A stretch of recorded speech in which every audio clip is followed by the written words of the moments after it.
ഈ വരുന്ന ഡിസംബറിൽ ഞങ്ങളുടെ ഫാമിലിയുടെ കുടുംബസംഗമമാണ്. അപ്പോൾ അതുമായിട്ട് ബന്ധപ്പെട്ട് ഞങ്ങളുടെ ആളുകൾ പല സ്ഥലങ്ങളിലും ഉണ്ട്. അടിമാലി, ഈരാറ്റുപേട്ട, അതുപോലെ തന്നെ കോഴിക്കോട്, വയനാട്, അങ്ങനെ പല പ്രദേശങ്ങളിലും നമ്മുടെ ഫാമിലി വ്യാപിച്ചു കിടക്കുകയാണ്. അപ്പോൾ അടിമാലിയിലുള്ള ഒരു ഫാമിലിനെ കുടുംബസംഗമത്തിൽ ക്ഷണിക്കാൻ വേണ്ടി പോയതാണ്. അപ്പോൾ ഒരുപാട് ഒരു പുകപ്രദേശത്താണ് ഞങ്ങൾ വണ്ടി താഴ്ത്തിട്ടിട്ട് നടന്നു പോകണ്ടോ, കുത്തനെയുള്ള ഒരു കയറ്റത്താണ് ഞങ്ങൾ നടന്നു പോവാണ്. അപ്പോൾ അത് കഴിഞ്ഞിട്ട് നമുക്ക് അവിടെ ചെന്നിട്ടുള്ള കുറച്ച് കാഴ്ചകളൊക്കെ നമുക്കൊന്ന് കാണാം. ഈ പാർക്ക് എന്താ ഇതിന്റെ പേര് പറയാ? ഇതിന് പെട്ടിമുടി എന്ന് പറയും. പെട്ടിമുടി. ഓ, പെട്ടിമുടി. അതെ. ഈ ഏകദേശം എത്ര ആയിട്ടുണ്ടാവും ഇതിന് ഇവിടുന്ന് ഒരു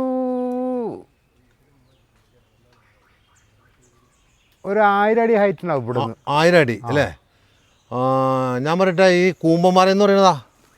കൂമ്പൻപാറ ഇതല്ലേ കൂമ്പന്മാറ? കൂമ്പൻപാറ ഇതല്ല, ഒറിജിനൽ കൂമ്പ. അതെവിടെയത്?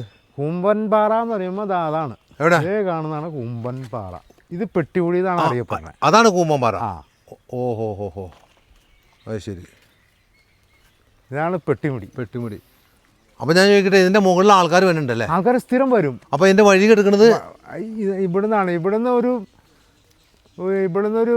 1 കിലോമീറ്ററോടെ വണ്ടി പോകും. 1 കിലോമീറ്റർ അല്ലേ? അത് കഴിഞ്ഞാൽ പിന്നെ കാൽനടയായിട്ട് പോകണം. അവിടെ നിന്ന് ഒരു 500 മീറ്റർ കാൽനടയായിട്ട് പോകണം. 500 മീറ്റർ അല്ലേ?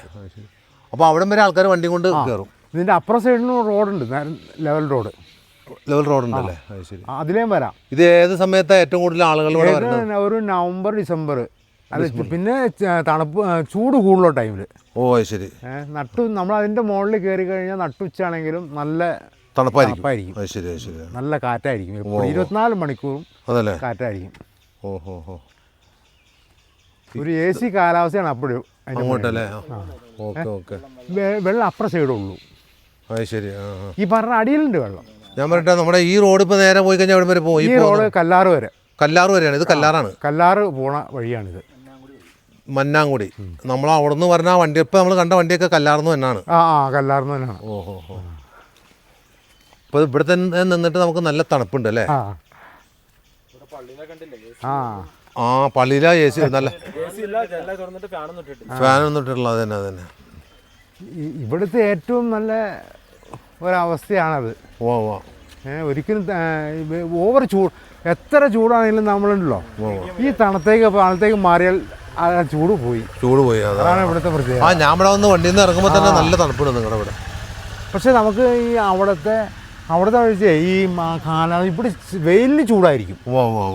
പക്ഷേ അവിടെ നമ്മുടെ നാട്ടിലെന്ന് പറഞ്ഞാൽ തണലത്തേക്ക് മാറിയാലും ഒരു പുഴുങ്ങലാണല്ലോ, ചൂട് ആവിയാണല്ലോ. ഇവിടെ ആവി ഉണ്ടാവില്ല. അതന്നെ. അതാണ് ഇവിടുത്തെ ഏറ്റവും നല്ല കാണാൻ തന്നെ നല്ല ഭംഗിയാണ് ഇവിടെയൊക്കെ അല്ലേ? നല്ല